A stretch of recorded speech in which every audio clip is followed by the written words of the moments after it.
Well, the M4 iPad Pro, unlimited cosmic power, itty bitty footprint, says it can do a whole bunch of things, and maybe it can be all the computer you need. I decided to pitch my normal MacBook Pro for the week and take this out for a test ride to see how it works as a tablet, computer, and if I could theoretically just keep going and never go back to a traditional laptop. And before you start screeching about just buy a MacBook if you want a MacBook, look, I know, I can see you typing out there. I can want things to be better than they currently are. And if this is going to be marketed as a, and I'm quoting Apple's website here, if this is a do all the things you love with ease and simplicity device, well, I love productivity. So there. First off, let's set the stage with the equipment used. Gotta have at least a baseline for comparison, right? Right? They're not talking. I personally bought the 13-inch M4 iPad Pro with 256 gigabytes of storage. I additionally bought the Magic Keyboard and the Apple Pencil Pro to go with it. Grand total for this entire setup was $1,777. Wow. I'm just realizing now that was a lucky number. Or did the one act like a not equal to sign and this was a very unlucky number? Yes, I've been taking a computer science class and I wanted to flex my elite programming knowledge.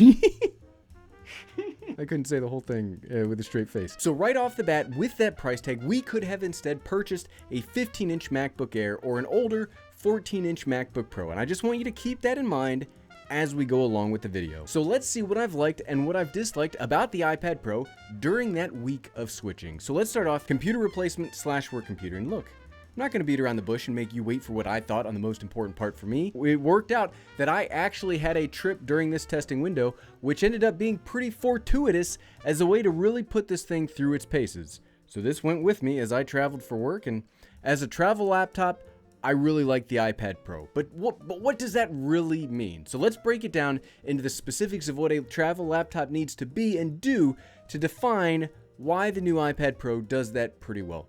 First off, travel computers, they gotta travel light. Having carried my MacBook Pro through airport security, through lots of conferences on my back, shoulders hurt, it sucks. This new version of the M4 iPad Pro, it is very small, it's very light. It's marketed as the thinnest product that Apple's ever made. And when it's outside of this keyboard case, look at this. It certainly is. While it looks like, from the front, it looks like every iPad Pro you've ever seen. But when you hold it, the thinness and the lightness make it feel more futuristic than this video is gonna get across. I really liked how easy it was to just throw it in my bag. One thing I don't like, though, is the positioning of Pencil Pro placement. That certainly didn't take me 8 attempts to say correctly. Because it sits on the top or the side, you know, depending on your orientation, it falls off pretty easily. I wish Apple had taken a cue from Samsung and made like a little nesting place for it in the keyboard case, so I don't always have to worry about it flopping out and about. Speaking of that Magic Keyboard, the new version for the M4 iPad Pro is all metal all the time. Well, okay, not all metal all the time. The keys themselves are not metal. Typing experience, it's great. I'm a big fan of Apple keyboards in general, and while it almost doesn't seem physically possible to have a keyboard that can be this thin still work, I had no problems typing seriously long documents or emails, and I experienced no discomfort with this at all. I do like how the old MacBook Airs had like a little bit of a wedge to them, but if you can't have that wedge, be as thin as possible. The keys aren't crisp exactly, but they do have that Apple bounciness that makes it just refreshing to type on. And again, this is the 13-inch version, so it has a bigger keyboard than the 11-inch version, but for me, this is perfectly spaced out. You don't either have to reach too far for the keys, and you don't feel like your hands are scrunched up as you're working. The trackpad continues to be excellent, and I really do like how the trackpad interacts with iPadOS. It seems weird when you first start using it, but after a while, it's not like a mouse cursor that you're used to. It's a little circle, and it like snaps 2 apps. It takes some getting used to, but it makes a lot of sense in your head, especially as this is a mobile-first operating system. The metal construction, I could take or leave. I do like how high quality it makes the keyboard feel, but I don't know, it doesn't really spark joy for my palms as I'm working. I'd almost prefer either the old rubbery surface or maybe like a carbon fiber topper to give a little more velvety feel when I'm working. MacBooks have this problem too, where it just feels sterile and cold, and I wish that was a little different. I mean, it's not a deal breaker, but it is something that I personally didn't like. Actually diving into that operating system as a travel laptop, I think it worked perfectly fine. I was prepared to hate this. I don't know if y'all remember this, but back on the channel, like years ago, Before the M1 computers came out, I used an iPad Pro as a travel computer previously, and it was generally frustrating and I didn't like the overall experience. And I expected this to be the same. And while this isn't perfect, I did kind of enjoy it. Stage Manager does give a way to do multi-window tasks, and it worked pretty well. You do have to get used to it. It's not as easy or as user-friendly as just a regular computer, but it opens, it adds, it closes windows, and it manages multi-windows on the display. There is some wonkiness between the shelf, I guess they call it, and the main windows, but it's something that you do get used to pretty quick. The power was also fast enough that I didn't really do much multi-window stuff. I like that I was able to swap between the apps like lightning fast. I mean, it was darn near instant. If I needed to consult something in real time, I kept both apps open, but if I didn't specifically need to look at two different things at the same time, I just kept them flopping back and forth. The file system still needs some work. It wasn't as bad as I expected. Now, this isn't because the file app itself is better. It's because in the past 2 years, I've gotten used to Google Drive and other cloud applications a ton.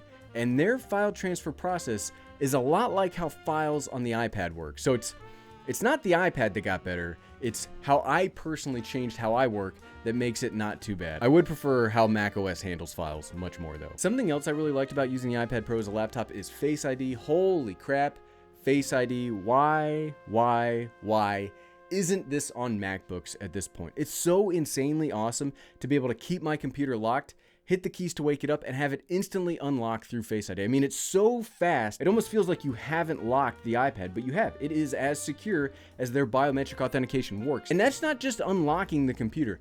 Any kind of biometric authentication, be it purchases, logging into other websites, it's all essentially instant, and I love it. That should straight up be standard in any kind of computer. Touch ID is fine and whatever, but Face ID. And yeah, the camera on top of the screen is pretty much what should just be the standard. And I'm hesitant to give this a plus, like a positive note, because it's the way things should be. And what I really want to do is I want to retroactively give older iPad Pros a bigger negative for keeping the camera on the vertical axis for as long as they did. Mobile gaming, I found very enjoyable on the iPad Pro. There is now a full-on RetroArch application on iOS. So after pairing my Bluetooth controller here, I was able to get some good time in on one of the best games ever made. The image was great. The speakers made the game sound awesome.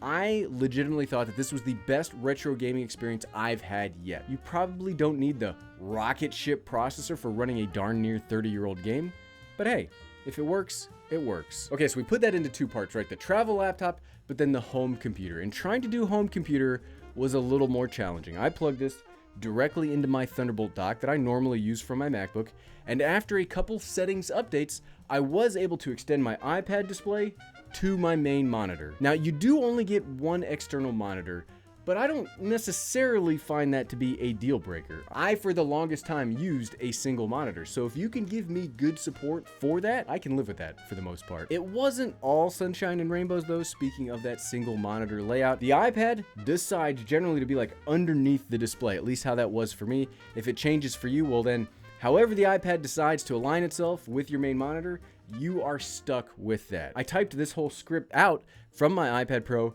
plugged into my monitor, and it is kind of irritating going from screen to screen. If you are going to implement external monitor functionality, why wouldn't you at least let me control how those monitors line up? And here's something else weird I noticed. So in my normal setup, you might not be able to see that, but I'll put video of it over here. I use two monitors. I use an Ultra Gear gaming monitor as like my main screen, but I use an Apple Studio display as my vertical monitor. But what's weird is that while the iPad only exports screens out to a single display, I found the Studio display works as speakers. So the iPad detects it and can use it for audio, but it won't export video to it. Apple does weird things sometimes. Talking about the file system again as like a home computer, I found it to be a bigger hindrance at my regular desk as compared to a travel computer. Maybe that's a my brain thing, but if I'm at my home office, I want a little more control over how things work and how they go. Which is another thing that I really don't like about the iPad experience as a whole. You can't control where apps or icons go. I mean, yes, I can control where this like widget goes inside of this lineup, but I can't set like this podcast app down here in the corner if I want to. It always aligns to the top. And I mean, I don't mind the grid-based system. Like, I normally align all my icons in a grid-based setup anyway. I think it just looks better. I just want to be able to put these icons wherever I want on the screen. Okay, what I really want would be if this was more like Samsung tablets, where when in tablet mode, it acted like a tablet, but when plugged into a keyboard or plugged into an external monitor, it turned into more of a computer version. I'm not going to straight up call that feature into existence because that might cause fights in the comments, but it rhymes with checks. Mouse support was fine, keyboard support was fine. It gave me all the functionality from my home dock, which is about all I can ask for outside of those operating system weirdness. Everything else about the tablet was fantastic, super bright screen, great speakers, everything was crazy fast and useful. When you talk about iPad as an iPad, it's the same as an iPad, but newer. So after a week of use, could I totally swap over to the iPad Pro for my only computer? Almost. And legitimately, I almost could. And that's been my biggest frustration over the past week. It's like right there. It's so close to being a device that I could primarily use as my computer, like almost a home phone and a tablet. But there are just a few key things missing. One, obviously the file system. If we could get a file system that works as smoothly and as naturally as on macOS, I can live with that. Two, let me choose where my monitors go. That's a big thing for me. I don't care that you don't have 2 or 3, 4 Wallow monitor support. Just let me control where the monitor aligns between the iPad and my screen. And 3, for me, some of the apps that I need are not designed for iPadOS, and that's not a shocking statement. Some programs only work on certain operating systems.